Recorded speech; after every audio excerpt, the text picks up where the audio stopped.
Bradesco. Entre nós, você vem primeiro. Olá, boa noite. Boa noite. A gente começa por um número alarmante. A cada 5 horas, uma pessoa foi vítima de furto no trânsito no estado de São Paulo o ano passado. E eu me refiro a pessoas que registraram a ocorrência. Imagine quantos não sofreram mesmo, mas sem denunciar. Em Campinas, um exemplo disso. Uma advogada teve o computador que usa para trabalhar levado por um assaltante. As imagens mostram o momento em que o suspeito se aproxima do carro estacionado na rua. Em segundos, o homem quebra o vidro, alcança o banco de trás e foge com os pertences da vítima. O caso foi em Campinas. O criminoso levou uma pasta onde estavam um computador e outros objetos da advogada. A gente estava num restaurante próximo aqui do meu trabalho e aí a gente ouviu alguém do restaurante falar: estouraram um vidro aqui perto, deve ser de alguém. E aí eu fui até o carro e realmente tinham estourado e levado a minha pasta com o meu computador, né, com o meu notebook. São Paulo e Rio de Janeiro foram os estados com mais registros de furtos de veículos no ano passado. Mais de 80 mil em São Paulo e quase 17.500 no Rio. No estado de São Paulo, houve mais de 1.600 furtos de objetos de dentro dos carros. Em média, um caso a cada 5 horas. A orientação de especialistas em segurança é não deixar objetos à vista dentro do veículo, estacionar em locais iluminados e, em caso de roubo ou furto, registrar boletim de ocorrência. Mesmo quando não há violência, o registro ajuda no mapeamento desse tipo de crime. Usar películas obscurecidas que tirem realmente o visual de quem está do lado de fora, seja um celular, um notebook, qualquer que seja o seu equipamento, para o criminoso tem valor de mercado e para você, então, é uma perda muito significativa. Para a Simone, a correria do dia a dia tira a atenção. Geralmente ela chega no carro, coloca tudo no banco do passageiro e segue viagem. Eu sei que isso é errado, a gente nunca lembra de fazer o correto para não ser assaltada, para não ter esse tipo de problema no dia a dia. O criminoso ele fica muito atento à falta de atenção e ao objeto que ele pode usar. Então qual é a situação indicada? Esse mesmo produto que você tirar, colocar no assoalho do banco traseiro do lado do passageiro ou no porta-malas. Donald Trump destaca conquistas militares no primeiro ano de mandato e diz que Lula terá papel importante no Conselho de Paz em Gaza. Primeiro-ministro da Groenlândia afirma que população deve estar preparada para a invasão dos Estados Unidos. No Brasil, Lula critica o presidente americano e diz que Trump quer governar o mundo por rede social. Quase uma semana depois, bombeiros encontram ciclistas que se perderam em floresta na Grande São Paulo. E no Paulistão, São Paulo e Portuguesa buscam reação para subir na tabela em jogo com transmissão da Record, R7 e Record Plus.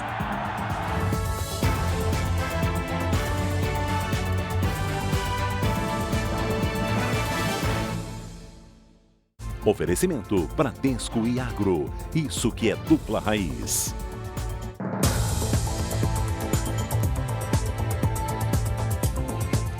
O Brasil registrou um novo recorde de feminicídios em 2025, com quase 1.500 casos. Eu disse quase 1.500 mulheres mortas no ano passado. Foi o maior número de vítimas em 10 anos, desde que o crime de feminicídio foi incluído no Código Penal brasileiro. O que parecia apenas uma mudança de comportamento virou ameaça e colocou a vida da Andréia em risco. Ele tentou me matar, ele me enforcou e começou a toda a força a tentar me matar. E por sorte veio um vizinho, né, da onde a gente morava, me salvar. Um estudo que analisou quase 30 mil decisões judiciais sobre feminicídio em 2025 identificou um padrão. Na maioria dos casos, o crime não foi um fato isolado, mas o resultado de uma trajetória de violência. Você passa de um abuso moral para um abuso psicológico. Então, cada vez mais aquela vítima tem a sua autoestima reduzida por aquele potencial agressor, partindo posteriormente para a violência patrimonial, a violência física e, por último, é o feminicídio. 8 em cada 10 decisões apontam registros anteriores de agressões físicas e psicológicas, ameaças e descumprimento de medidas protetivas. A gente vê que o principal comportamento associado ao feminicídio é a não aceitação de um término de um relacionamento. A partir disso, você tem um pedido de medida protetiva que não é cumprido e depois disso você tem um desfecho final, que é o feminicídio. Reconhecer os primeiros sinais e buscar ajuda o quanto antes é essencial para interromper esse ciclo e salvar vidas. Quando ele fala, você fica melhor com essa roupa, ou não volte tarde, esse tipo de cuidado reiterado, muitas vezes pode indicar uma tentativa de controle. Identificando esses sinais, você impõe um limite. Se os limites não são aceitos, a solução é interromper o relacionamento. À frente de grupos de apoio, a Andréia reuniu uma equipe que oferece orientação e acolhimento a outras mulheres. Ela foi desconsiderada, ela como ser humano, ela já tem que sair fora desse relacionamento. E o boletim de ocorrência é importantíssimo, porque vai estar salvando outras vidas. A polícia investiga se há outras vítimas dos técnicos de enfermagem, suspeitos de assassinar pelo menos 3 pacientes na UTI de um hospital particular do Distrito Federal. Um crime cometido justamente por quem deveria cuidar e salvar vidas. Além do principal suspeito, Marcos Vinícius de Araújo, a técnica de enfermagem Marcela da Silva, de 22 anos, também confessou participação nos crimes. De acordo com as investigações, ela afirmou que se arrepende de não ter impedido Marcos. O homem injetou altas doses de um medicamento que provocou parada cardíaca nos pacientes. A outra técnica de enfermagem, Amanda Rodrigues, de 28 anos, não confessou participação nos crimes. Os 3 vão responder por homicídio qualificado e, se condenados, podem pegar de 12 a 30 anos de prisão para cada um dos assassinatos. Marcos trabalhou em vários hospitais nos últimos 5 anos e, antes de ser preso, estava empregado na UTI neonatal de outra unidade de saúde. Amanda tem 8 anos de experiência e Marcela estava no primeiro emprego. Os 3 não possuem antecedentes criminais. No depoimento, Marcos apresentou versões contraditórias sobre a motivação dos crimes. Primeiro disse que o hospital estava tumultuado, o que o teria deixado nervoso. Depois afirmou que quis aliviar a dor dos pacientes. Câmeras de segurança registraram Marcos adulterando receitas médicas, retirando medicamentos da farmácia e aplicando as substâncias nas vítimas. As mortes ocorreram entre novembro e dezembro. Uma das vítimas, João Clemente Pereira, de 63 anos, havia apresentado complicações no pós-operatório, mas mostrava sinais de melhora. Situação parecida com a da professora Miranilde Pereira da Silva, de 75 anos. Ela recebeu 4 aplicações da medicação e sofreu 6 paradas cardíacas. Em um dos casos, quando esse medicamento acabou, ele não teve acesso mais a esse medicamento, ele pegou o desinfetante que estava no leito e, por mais de 10 vezes, através de uma injeção na veia, aplicou sobre esse paciente, o que causou também a morte. Já Marcos Raimundo Fernandes, de 33 anos, chegou ao hospital com fortes dores abdominais. Segundo a família, ele se recuperava bem quando sofreu 4 paradas cardíacas. Ele deixou uma filha de 5 anos que pergunta todos os dias pelo pai. Estamos muito abalados e consternados e sentindo muita falta dele e queremos justiça. Mesmo com a queda da inflação dos alimentos no ano passado, comer fora de casa ficou mais caro. É que o preço cobrado nos restaurantes não depende só dos ingredientes que vão no prato, mas também dos custos de preparo e de manutenção do estabelecimento. É um hábito que não muda. Preciso tomar café, senão não vai. Senão o dia não começa bem, tem que começar com um cafezinho. Já o preço mudou bastante. O cafezinho da padaria ou do bar subiu 15,5% em 2025. Foi a maior alta entre os alimentos consumidos fora de casa. Os lanches também pesaram no bolso, 11,35%. Nem sempre vale a pena, vamos comer um lanchinho que sai mais barato. Não. A conta da refeição ficou quase 5% mais cara. Também avançou mais do que a inflação oficial, que fechou o ano em 4,26%. Diminui o prato, muda alguma coisinha, mas pesa bastante. Os preços dos alimentos que a gente compra no supermercado para fazer em casa ajudaram a desacelerar a inflação em 2025, com aumento de 1,43%.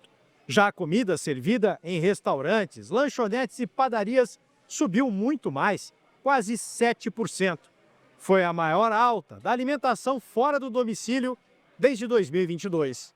A explicação para a diferença entre a comida caseira ou nos restaurantes não está nos ingredientes, mas em outros custos. O salário do funcionário, a eletricidade que vem aumentando, o aluguel da lanchonete, da cafeteria, do barzinho, tudo isso incrementa esse custo da alimentação fora de casa. Em 2026, a conta do restaurante deve seguir cara. As pessoas estão passando mais tempo fora de casa. Há um movimento muito forte de empresas retornando para o trabalho presencial. E trabalho presencial, mais tempo fora de casa, significa dizer mais cafezinho, mais lanche, mais comida rápida, enfim. E tudo isso pressiona aquilo que a gente conhece por oferta e demanda. Então, quanto maior a demanda, maior o preço desses alimentos. Para não gastar demais, nem passar vontade, a Vilma tem uma receita. Faz em casa a comida e leva uma marmita para comer no trabalho. E um fim de semana pode sair para comer alguma coisinha fora. Um auditor fiscal foi libertado de um cativeiro na região metropolitana de São Paulo. Ele foi vítima do chamado golpe do amor no domingo à noite. 4 suspeitos foram presos e um menor apreendido. O homem foi mantido neste cativeiro por cerca de 30 horas em Osasco. Primeiramente, ele disse ter sido abordado em uma avenida na zona oeste de São Paulo, mas depois mudou o depoimento e afirmou que foi sequestrado em Barueri. Em 2021, ele já tinha sido vítima do chamado golpe do amor. A polícia foi acionada porque, num telefonema, a vítima usou uma palavra combinada para indicar que corria perigo. Os criminosos autorizaram que ele atendesse uma ligação para que passasse a ideia de que ele estava tranquilo, que ele não estava sequestrado, que ele estava bem.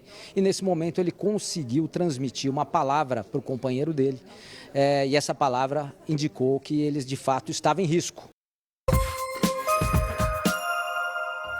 O gerente-geral de uma agência bancária, a esposa e um operador de caixa foram presos suspeitos de fraudar empréstimos.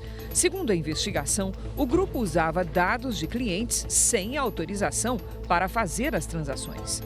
O esquema em Palmeira das Missões teria movimentado mais de 2 milhões de reais. 10 pessoas ficaram gravemente feridas após um ônibus capotar em Itaperuna, Rio de Janeiro. 20 passageiros tiveram ferimentos leves. Ainda não há informações sobre as causas do acidente. A Secretaria de Saúde de Bauru, interior paulista, afastou a médica do SAMU que constatou, por engano, a morte de uma vítima de atropelamento. Ela chegou a ter o corpo coberto com uma manta térmica. Minutos depois, uma outra equipe verificou que a mulher estava viva. Ela segue internada na UTI. Donald Trump disse hoje que o presidente Lula vai ter um papel importante no Conselho de Paz da Faixa de Gaza.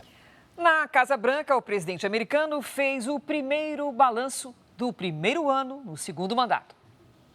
Paz por meio da força.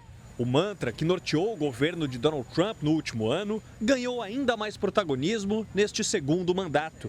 Seja no Oriente Médio, com um bombardeio sem precedentes contra instalações nucleares no Irã e na participação direta na guerra na faixa de Gaza, ou na Europa, pressionando aliados militares a gastarem mais com a própria defesa e intermediando o conflito entre russos e ucranianos, e até mesmo na América do Sul, onde alcançou as vitórias mais recentes, a captura de Nicolás Maduro e o controle do petróleo venezuelano.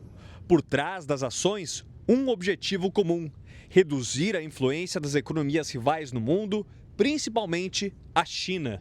Hoje a Casa Branca ficou cheia para ouvir a coletiva do presidente americano sobre os primeiros 365 dias de governo. Para cada dia, foi destacada uma vitória. O compilado de metas foi comemorado por Trump. Somos o país do momento, afirmou.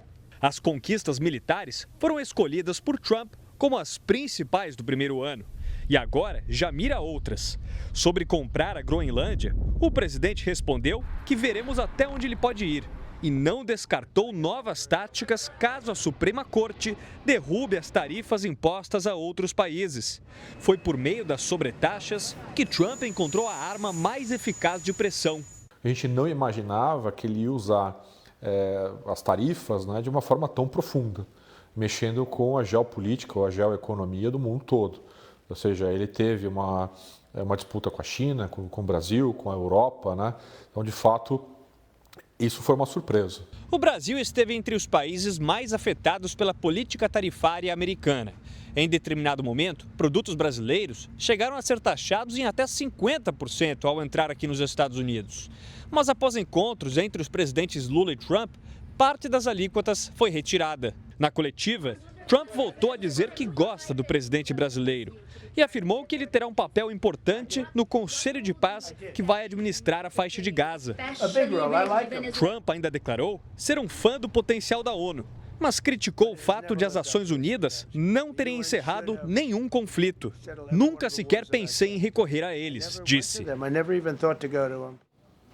Durante a madrugada, o presidente Donald Trump fez uma série de publicações em uma rede social. Ele reforçou a intenção de controlar a Groenlândia e divulgou conversas, mensagens privadas que ele recebeu de líderes europeus. A imprensa americana classificou a madrugada de Trump como uma tempestade de mensagens. Entre elas, uma imagem criada por inteligência artificial em que Trump aparece ao lado do vice-presidente J.D. Vance e do secretário de Estado Marco Rubio. Eles fincam uma bandeira americana na Groenlândia para mostrar a conquista da ilha do Ártico em 2026. Em outra montagem, Trump se reúne com líderes da Europa na Casa Branca. Ao fundo, um mapa mostra a Venezuela, o Canadá e a Groenlândia com as cores da bandeira dos Estados Unidos. Nesta publicação, o presidente americano mostra uma mensagem do presidente francês Emmanuel Macron. Não entendo o que você está fazendo em relação à Groenlândia. Em seguida, Macron propõe um encontro. Vamos jantar juntos em Paris na quinta-feira, antes de você voltar para os Estados Unidos.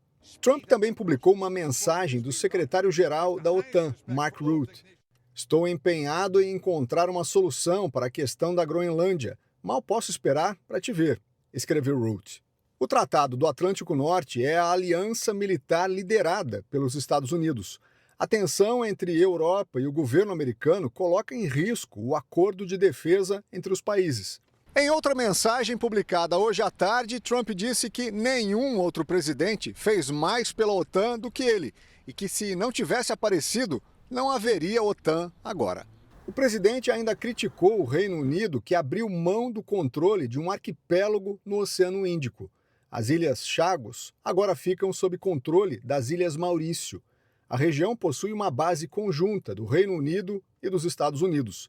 Para Trump, não há dúvidas de que China e Rússia viram esse ato de total fraqueza e chamou a decisão de grande estupidez. O presidente Lula disse hoje que Donald Trump quer governar o mundo pela internet. Foi durante o lançamento de unidades do programa Minha Casa Minha Vida, no Rio Grande do Sul. No palco montado em um conjunto habitacional na cidade de Rio Grande, Lula criticou a desinformação impulsionada pelas redes sociais e usou o presidente dos Estados Unidos como exemplo. Vocês já perceberam que o presidente Trump quer governar o mundo pelo Twitter? Fantástico! Todo dia ele fala uma coisa e todo dia o mundo fala aí da coisa que ele falou. Todo dia você acha que é possível, gente? É possível eu tratar do povo com respeito se eu não olhar na cara de vocês? Se eu achar que vocês são um objeto e não um ser humano? Lula entregou 1.276 unidades do programa Minha Casa Minha Vida. O conjunto habitacional teve investimentos de 123 milhões de reais do Fundo de Desenvolvimento Social, com contrapartida do governo do Rio Grande do Sul.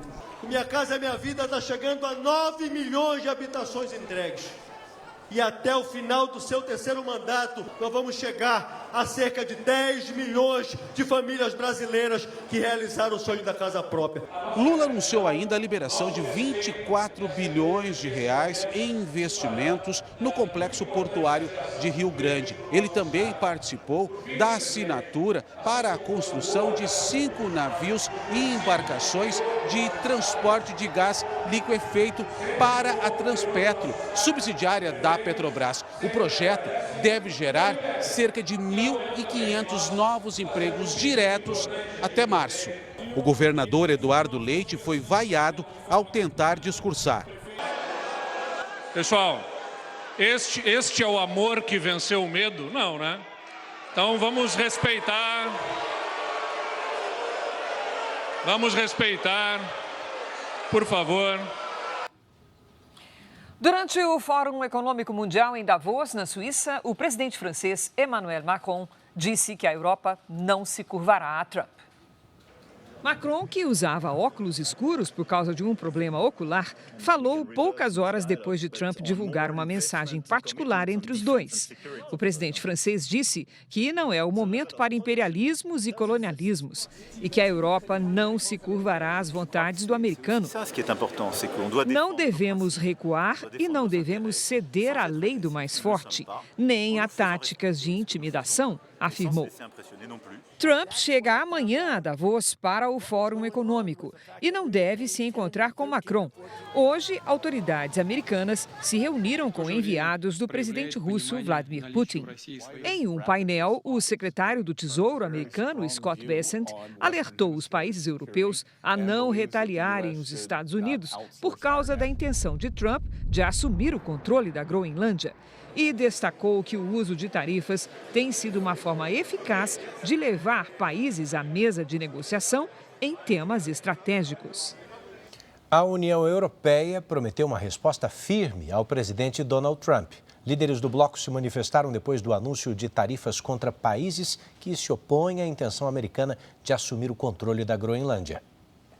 A primeira-ministra da Dinamarca, Mette Frederiksen, reafirmou que pode negociar qualquer coisa, menos a soberania da ilha.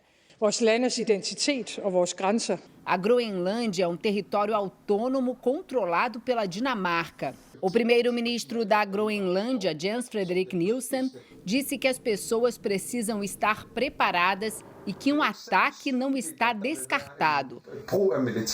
A chefe da diplomacia da União Europeia também reagiu. Nenhum país tem o direito de tomar o território de outro, afirmou Kaja Kallas. A presidente da União Europeia, Ursula von der Leyen, disse que impor tarifas a quem não concorda com a posição de Trump é um erro. O bloco prepara uma resposta à ameaça americana com a possibilidade do uso pela primeira vez da chamada bazuca comercial, o que poderia impedir a entrada de produtos americanos na Europa e dificultaria a permanência de empresas dos Estados Unidos no continente. O Parlamento Europeu suspendeu a confirmação do acordo comercial entre União Europeia e Estados Unidos fechado em julho. As negociações previam tarifas de 15% sobre produtos, além de investimentos em energia e tecnologia. O secretário das Relações Exteriores da Rússia, Sergei Lavrov, também comentou a situação. Ele afirmou que a ilha não é parte natural da Dinamarca, que é uma conquista colonial. E nem o governo russo, nem a China têm interesse no território, ao contrário do que afirma o presidente americano Donald Trump. A localização da Groenlândia é estratégica para a defesa dos Estados Unidos. A região fica na rota mais curta da Europa para a América do Norte, o que é vital para o sistema de alerta de mísseis balísticos americanos.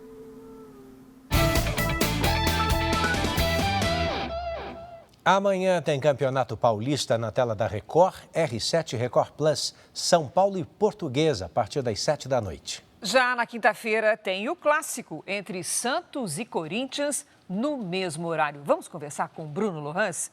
Oi, Bruno, boa noite. A fase de classificação está chegando mais ou menos na metade.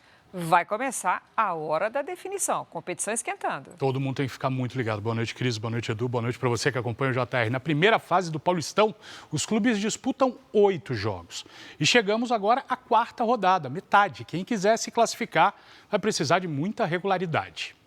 Na véspera da rodada que marca a metade da primeira fase, o clima na Portuguesa é leve. A vitória contra o Velo Clube devolveu ao time e à torcida confiança. Os 3 primeiros pontos do campeonato fizeram a Portuguesa subir 3 posições na tabela e sair da zona de rebaixamento. Agora, a Lusa está em 12º lugar e encara amanhã o 10º colocado. Pega o São Paulo no Morumbis, onde não vence há 16 anos. Tabus são feitos para serem quebrados, né? Tá na hora de uma vitória. Se a Portuguesa vai com tudo, o São Paulo não deixa por menos no 2º clássico em sequência. Eu acho que do jeito que está agora o torneio, né, o campeonato, qualquer partido, qualquer jogo é uma final. Na quinta tem mais uma final, ou melhor, outro clássico. O Santos treina para o jogo contra o Corinthians. A expectativa maior na Vila é para o retorno de Gabigol. No timão, Matheus Pereira, que estreou contra o São Paulo, foi reapresentado oficialmente hoje. Vamos ver ao final da rodada quem vai estar mais leve entre os 4. A Record transmite os 2 clássicos ao vivo. Amanhã, a partir das 7 da noite, tem São Paulo e Portuguesa. E na quinta, você vê Santos e Corinthians no mesmo horário. A cobertura completa dos clássicos você confere também no R7 e no Record Plus. Semana só com jogo bom. O atual campeão São Paulo segue vivo para tentar o bicampeonato da Copinha. Na quinta, o tricolor pega o surpreendente Ibrachina, que eliminou o Palmeiras. De cabeça, Pimenta fez Palmeiras 1-0.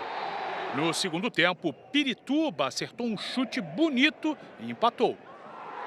Depois do escanteio, o Cauã Christian virou o placar. Também de cabeça, Fábio empatou para o Verdão. A definição foi para os pênaltis. Após 7 cobranças para cada lado, Gabriel Sena defendeu o chute de João Paulo e garantiu o Ibrachina na semifinal. O time vai enfrentar o São Paulo, que venceu o Botafogo. De cabeça, Diordinei fez o primeiro para o tricolor paulista. Arthur Isaac fez um bonito gol e empatou para o Botafogo. Matheus Menezes fez 2-1 para o São Paulo. Nos acréscimos, aproveitando que até o goleiro botafoguense estava no ataque, Paulinho chutou de muito longe e fez um golaço. 3-1 São Paulo.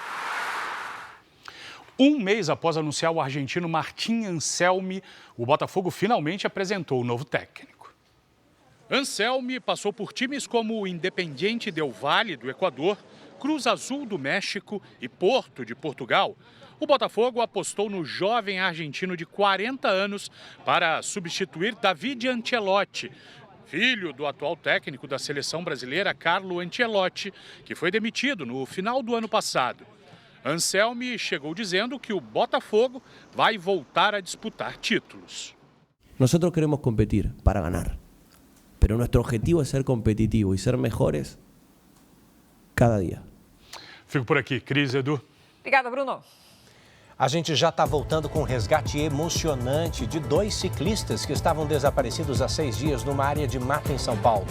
E também, Polícia Militar de São Paulo e Polícia Federal fazem operação contra o PCC. As investigações colocam o interior paulista no centro de um esquema de tráfico internacional de drogas.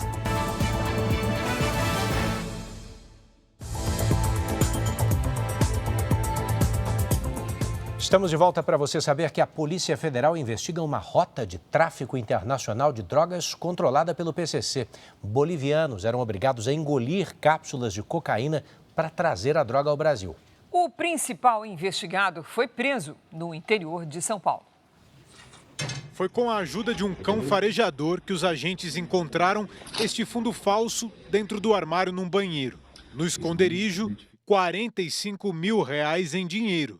Na mesma casa, os PMs também encontraram um fuzil, 2 pistolas e um revólver. Tudo pertence a Lucas William da Silva, que foi preso em Santa Bárbara do Oeste, no interior paulista. Foram apreendidas algumas armas, mas essas armas todas eram legalizadas. Nós, como defensores, vamos correr atrás para realmente ver qual o real envolvimento dele, em todo esse contexto. Na cidade de Limeira, um outro suspeito foi morto em confronto com a polícia. Ele percebeu a presença das equipes, ele fugiu pelo fundo das chácaras, uma área de mata, foi revidar esses disparos e ele foi neutralizado. Outros 2 alvos não foram localizados. Na mesma operação, em Corumbá, Mato Grosso do Sul, a PF encontrou 15 quilos de cocaína na casa de um dos investigados. 2 pessoas foram presas. De acordo com a investigação, a quadrilha usava bolivianos como mulas. Eles eram obrigados a ingerir cápsulas com cocaína. Em seguida, embarcavam em ônibus na cidade de Santa Cruz de la Sierra, com destino a São Paulo. Da capital, seguiam para cidades do interior, onde as embalagens eram expelidas e distribuídas pelos pontos de venda controlados pelo PCC. As mulas recebiam R$2.000 para engolir 50 cápsulas. A investigação coloca o interior de São Paulo no centro de um esquema de tráfico internacional de drogas do PCC. Segundo a Polícia Federal, a facção criminosa usava chácaras como pontos de distribuição de cocaína. Em outra ação, a Polícia Militar prendeu 5 bolivianos no centro de São Paulo. Dentro de um ônibus, os PMs encontraram 6 quilos de pasta base de cocaína. Há suspeita que os presos também tenham ingerido a droga. Uma família brasileira foi retirada de um voo que saía de Paris, na França, com destino a Salvador. Houve uma discussão com os tripulantes por causa de uma poltrona na classe executiva. Em um dos vídeos gravados dentro do avião, o comandante ameaça retirar os passageiros do voo. O Ivan viajava com a esposa, uma filha de 25 anos e outra de 11. Ele conta que antes do embarque fez o chamado upgrade para assentos mais confortáveis na classe executiva e pagou R$12.000 para isso. De acordo com a família, pouco antes do voo, a companhia informou que uma das poltronas estava quebrada. Mas dentro da aeronave, eles perceberam que havia outro passageiro no assento. Foi aí que começou a discussão. Ele chegou muito alterado e começou a gritar. E gritar com minha filha e com minha esposa. Aí ele partiu para cima de mim. A família foi retirada da aeronave com escolta da polícia francesa. Segundo o empresário, os agentes foram cordiais. Quando retornou ao guichê para marcar um novo voo, ele foi informado que teria que comprar novas passagens. Ivan gastou o equivalente a R$58.000 em outra companhia aérea. Em nota, a empresa se referiu à família como um grupo de passageiros indisciplinados e diz que ofereceu assentos na cabine econômica premium para que ficassem juntos. Ivan diz que a família foi constrangida e que vai processar a empresa. É uma sensação de impotência, e de muita revolta. Primeiro porque eu não ia tomar nenhuma atitude drástica ali. Para este advogado, a companhia deve ser responsabilizada porque vendeu um assento que não estava disponível. Ela ofertou ao consumidor um produto que ela não tinha para comercializar. E isso acabou gerando um dano para aquela família. Um carregamento de armas foi apreendido na rodovia Presidente Dutra. O destino final do armamento era o Complexo do Alemão, zona norte do Rio de Janeiro. As armas estavam escondidas em um compartimento no porta-malas do veículo. 35 pistolas e mais de 70 carregadores foram recolhidos. A abordagem foi de madrugada, na rodovia Presidente Dutra, em Piraí, no sul fluminense. Segundo a Polícia Rodoviária Federal, os agentes desconfiaram da postura dos ocupantes do carro. Eles fizeram uma revista detalhada com a ajuda de cães farejadores que encontraram o compartimento escondido. Os 2 homens que transportavam o material foram presos em flagrante. Informaram que teria pego o material em São Paulo e teria como destino o Complexo do Alemão, no Rio de Janeiro. E a ação faz parte da Operação Atena, que reforça o policiamento das rodovias federais do Rio de Janeiro. Mais de 6.000 armas foram apreendidas no estado do Rio de Janeiro no ano passado, uma média de 16 por dia. Boa parte é armamento pesado, como fuzis. 920 foram recolhidos em 2025, um recorde histórico. Este especialista em segurança considera as apreensões nas rodovias um trabalho importante, mas defende um combate direto nas fábricas que ficam no eixo Rio-São Paulo. A atuação da Polícia Rodoviária Federal fazendo as operações na pista é uma parte das ações necessárias a serem feitas.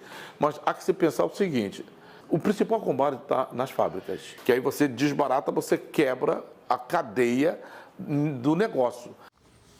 A polícia de Minas Gerais procura por um criminoso que roubou joias e 3 relógios de luxo na capital e na Grande Belo Horizonte. Uma das vítimas foi a prefeita de Pitangui, no centro-oeste de Minas. O criminoso chega de moto. Disfarçado de entregador, ele espera a prefeita de Pitangui, Maria Lúcia Cardoso, que estaciona 3 minutos depois na avenida em Nova Lima, na Grande Belo Horizonte. Ao ser abordada pelo homem armado, ela ainda tenta fechar a porta, mas não consegue. Em poucos segundos, o assaltante foge com joias e um relógio de luxo. De acordo com a prefeita, o prejuízo foi de mais de R$1 milhão. 2 horas e meia antes, o mesmo homem teria sido responsável por outro assalto semelhante. Dessa vez, a um morador do bairro Belvedere, na capital mineira. O empresário ficou sem o relógio, avaliado em R$120 mil.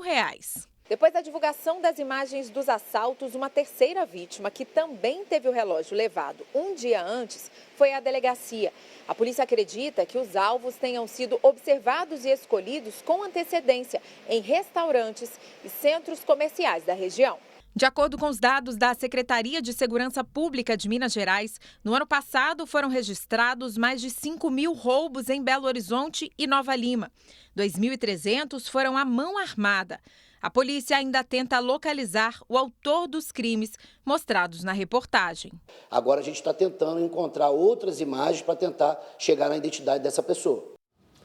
O presidente do Supremo Tribunal Federal, ministro Edson Fachin, antecipou a volta das férias para tratar do caso Master com outros ministros da Corte. No Senado, a oposição afirma ter conseguido assinaturas suficientes para instalar uma CPI sobre o banco. O retorno do ministro Edson Fachin a Brasília veio na esteira de uma série de conversas com outros integrantes do Supremo. A corte enfrenta críticas pelas decisões do ministro Dias Toffoli, consideradas fora da normalidade processual por alguns juristas. Toffoli é o relator do caso do Banco Master no STF. Entre as decisões está que todo o material apreendido pela Polícia Federal na última fase da Operação Overclean fosse lacrado e ficasse sob guarda do STF. Horas depois, o ministro voltou atrás e mandou que o material fosse enviado à Procuradoria-Geral da República. Edson Fachin conversou por telefone com o vice-presidente do STF, Alexandre de Moraes, e com os ministros Gilmar Mendes, Carmen Lúcia, Luiz Fux, Nunes Marques, Cristiano Zanin e com o próprio Toffoli. Hoje, o presidente do STF foi a São Luís, no Maranhão, onde se reuniu com o ministro Flávio Dino. Reservadamente, ministros avaliam que fazer pressão para que Toffoli deixe o caso não seria o melhor caminho. Também não se espera uma decisão da presidência para colocar o relator sob suspeição, devido às supostas ligações de irmãos do ministro com dirigentes do Master. Toffoli já indicou aos colegas de Supremo que não há motivo para se declarar impedido, apesar da PGR analisar a possibilidade.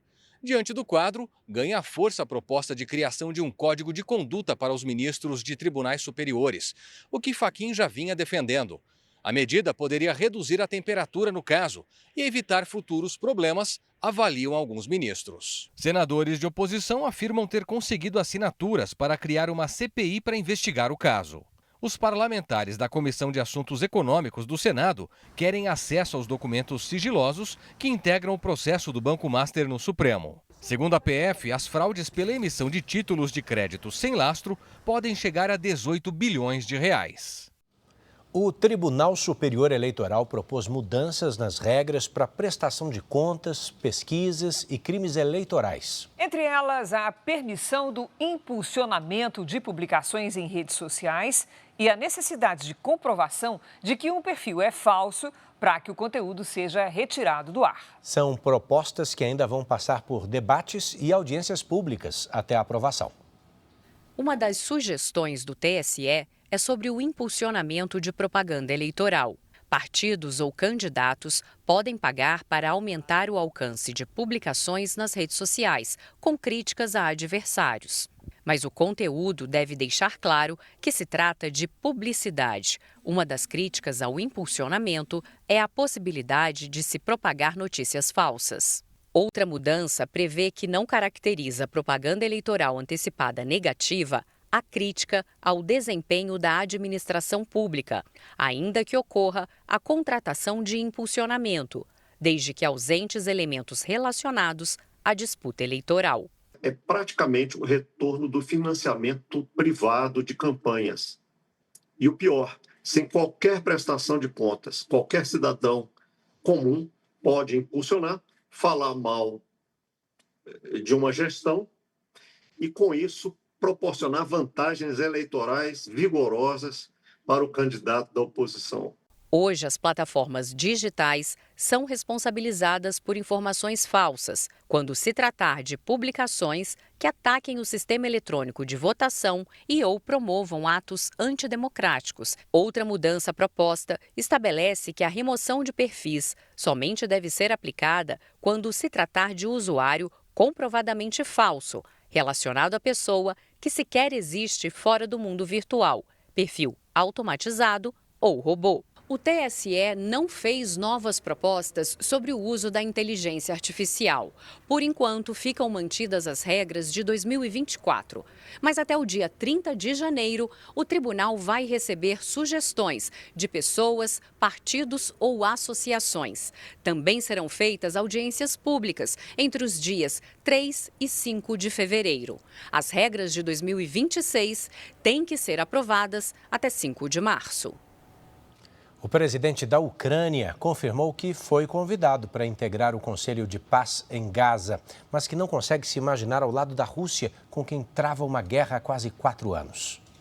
Volodymyr Zelensky disse que diplomatas ucranianos avaliam a participação da Ucrânia no Conselho, que será presidido pelo presidente americano Donald Trump. Zelensky afirma que seria difícil estar em qualquer tipo de grupo junto à Rússia, que também foi convidada. Após o governo francês dizer que recusaria o convite do governo americano, Trump anunciou que vai impor uma tarifa de 200% sobre vinhos e champanhes franceses. A ministra da Agricultura francesa, Annie Genevard, classificou a medida como chantagem. Enquanto isso, mais nações aceitaram integrar o Conselho de Paz, entre elas Marrocos e Emirados Árabes Unidos, que mantêm relações diplomáticas com Israel.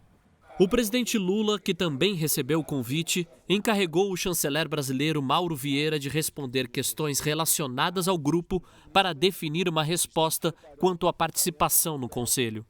Hoje, o ministro das Relações Exteriores de Israel, Gideon Sar, confirmou que o país também foi convidado, mas que ainda não tomou uma decisão. Também nesta terça-feira, equipes israelenses começaram a demolir a sede da Agência das Nações Unidas para Refugiados Palestinos em Jerusalém. O governo israelense afirma que é dono do terreno onde funciona a entidade e diz que a organização colaborou com os terroristas do Hamas nos ataques de outubro de 2023. No ano passado, Israel proibiu a atuação da agência no país. A ONU nega as acusações, apesar de ter demitido funcionários suspeitos de envolvimento nos atentados. Os Estados Unidos confirmaram no final da tarde a apreensão de mais um navio petroleiro na costa da Venezuela. As imagens divulgadas pelo governo americano mostram a tomada da embarcação sem incidentes, segundo os militares. O petroleiro estaria tentando furar o bloqueio americano. Com a saída do presidente Nicolás Maduro dos Estados Unidos, passaram a controlar o petróleo venezuelano. Este é o 7º navio apreendido desde que começaram as operações militares no Mar do Caribe. Subiu para 42 o número de mortos na batida entre 2 trens de alta velocidade na Espanha. A investigação se concentra num possível problema nos trilhos. As operações de busca seguiram ao longo desta terça-feira. Os socorristas usaram guindastes para retirar os vagões descarrilados e liberar o acesso às áreas sob os escombros. Somente hoje, 4 corpos foram encontrados. 39 pessoas continuam internadas em hospitais da região, entre adultos e crianças. 13 estão na UTI. o governo da Espanha decretou 3 dias de luto oficial. O rei Felipe VI e a rainha Letícia visitaram o local do acidente. O acidente foi no domingo à noite, na província de Córdoba. Um dos trens descarrilou, invadiu a linha oposta e bateu contra outra composição.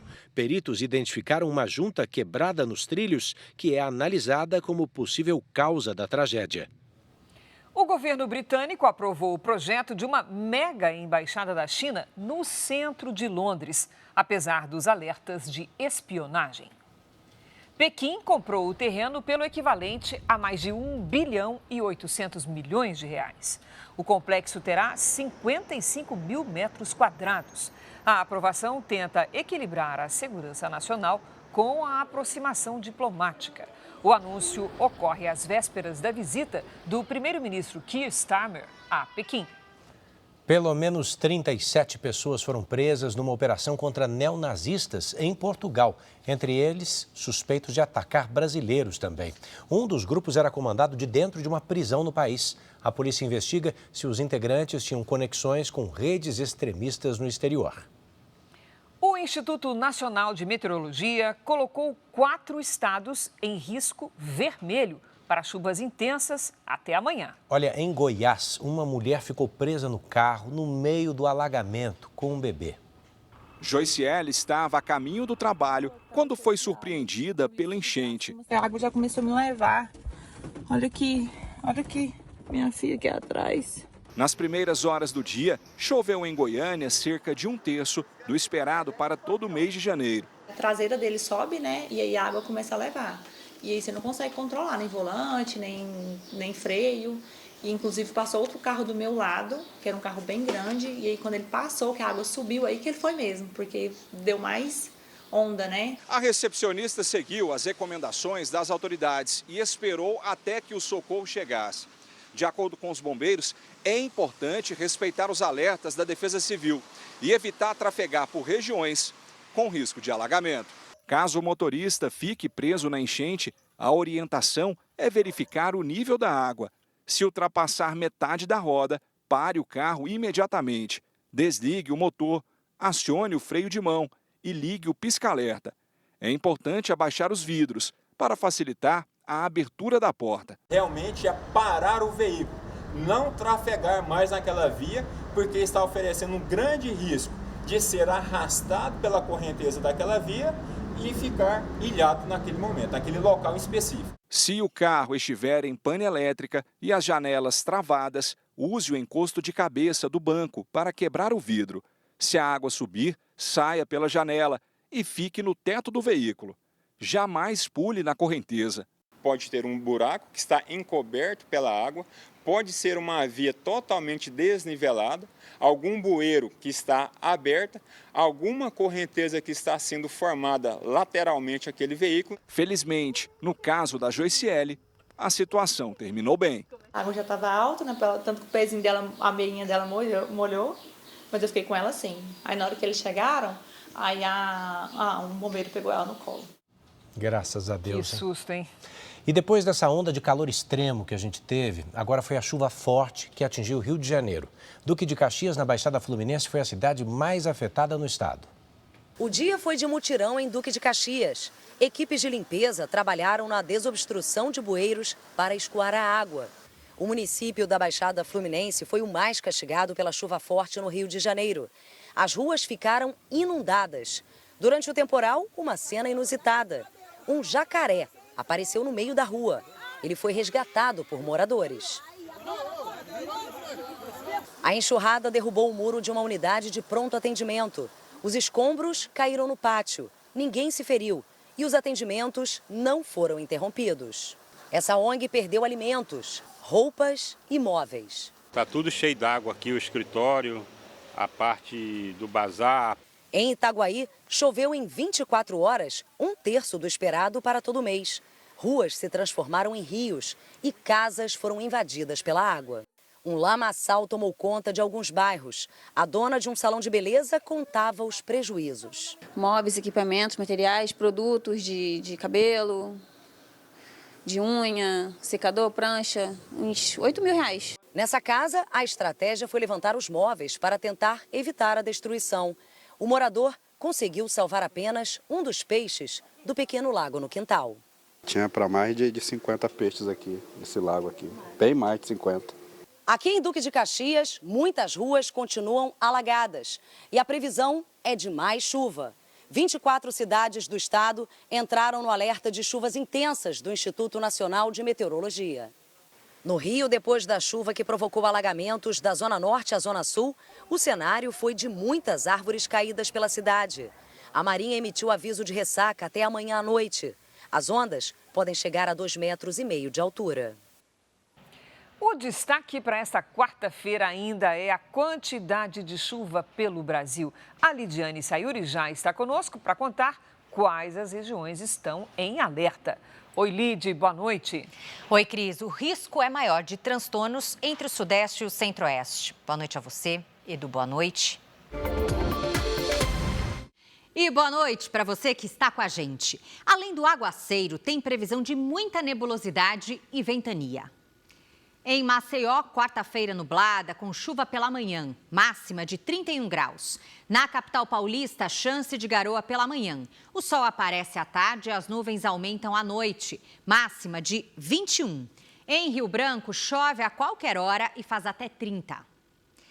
No litoral do Sudeste, dia de chuva, ventania e ressaca, com ondas de mais de 2 metros. Nas imagens de satélite, destaque para o corredor de nebulosidade associado a este cinturão de nuvens, chamado de Zacas.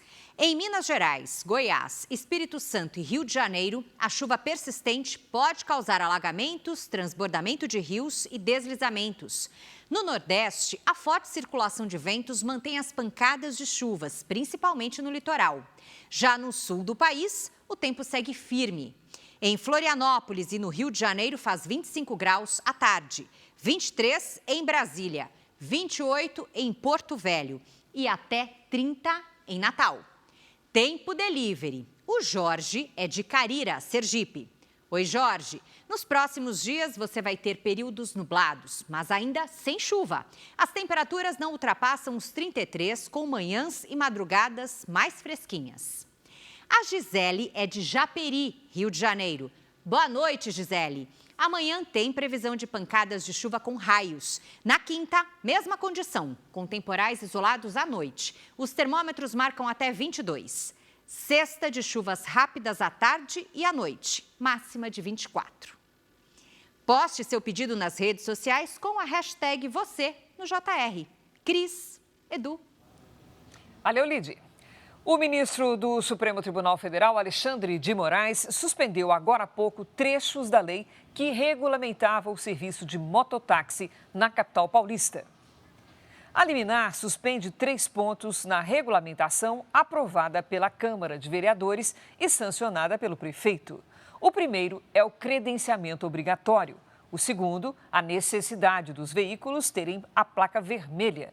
E o último envolve dispositivos que vinculam a atividade às regras dos mototáxis. Em nota, a Prefeitura lamentou a decisão de Moraes e disse esperar que o plenário do Supremo reforme a decisão.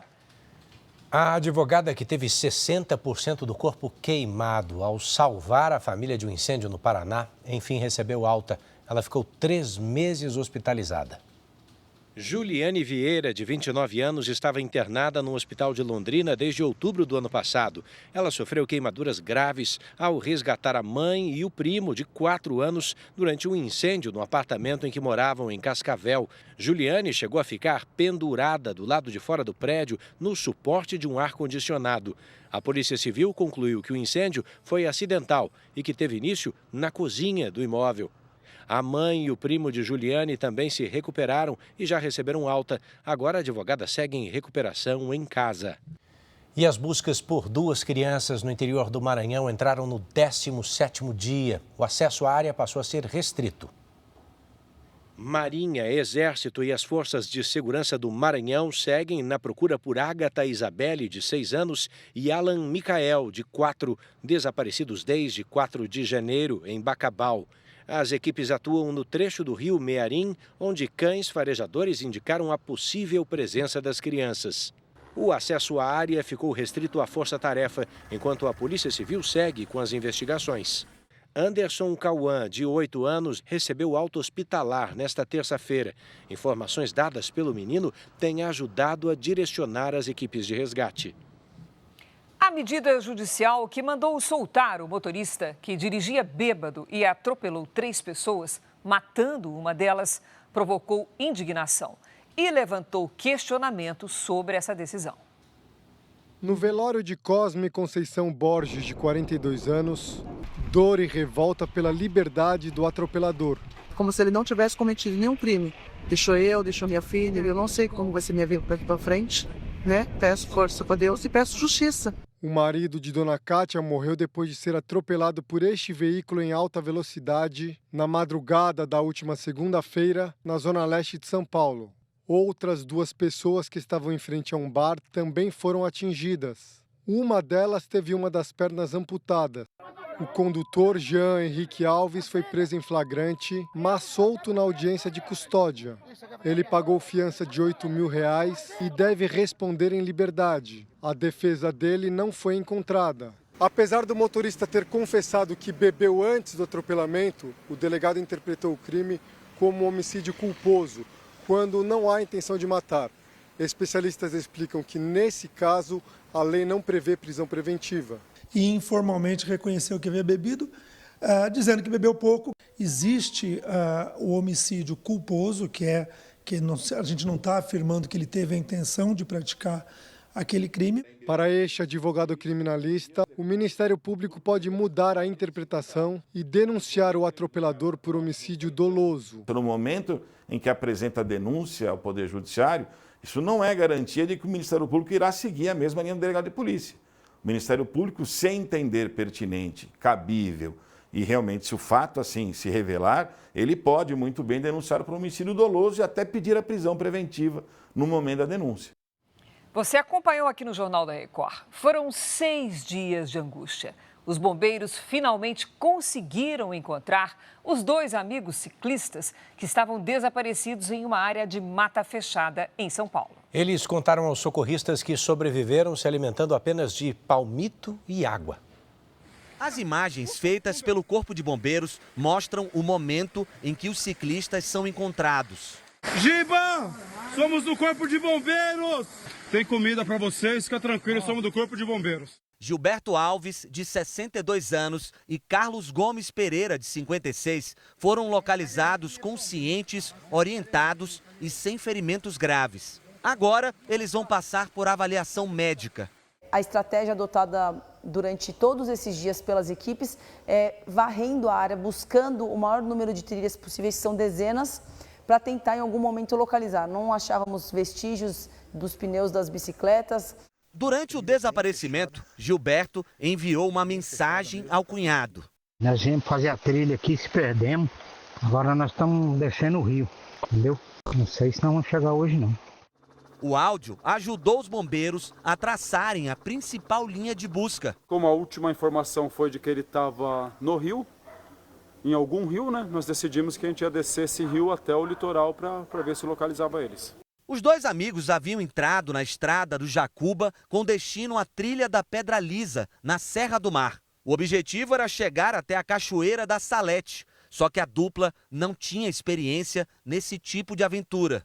Foi a primeira vez, tanto que eles entraram sem nada, só com a garrafinha de água da bicicleta. As buscas mobilizaram 23 bombeiros em 6 viaturas com o apoio de um drone e um helicóptero. As equipes percorreram mais de 300 quilômetros por uma região de mata fechada, de difícil acesso. Os ciclistas contaram que passaram todos esses dias dormindo à beira do rio e se alimentando apenas de palmito e água. O posto de comando da operação foi montado no último ponto da região com sinal de celular. Os bombeiros foram acionados na quinta-feira da semana passada e iniciaram as buscas imediatamente. Hoje, o trabalho terminou com os 2 ciclistas encontrados vivos. A filha do Gilberto já tomou uma decisão. Trilha nunca mais, né? Pelo amor de Deus, mata, chega, esquece. Amanhã tem futebol e o Jornal da Record começa mais cedo por isso, às 6h15 da noite. As reportagens de hoje você confere no Record Plus e em todas as nossas plataformas digitais. 00:30 tem mais JR, hein? A programação da Record também está disponível ao vivo e de graça no Record Plus. Você fica agora com a novela Mãe. E logo depois de Reis, tem Chamas do Destino. Não perca. Ótima noite para você. A gente se vê amanhã. Até lá.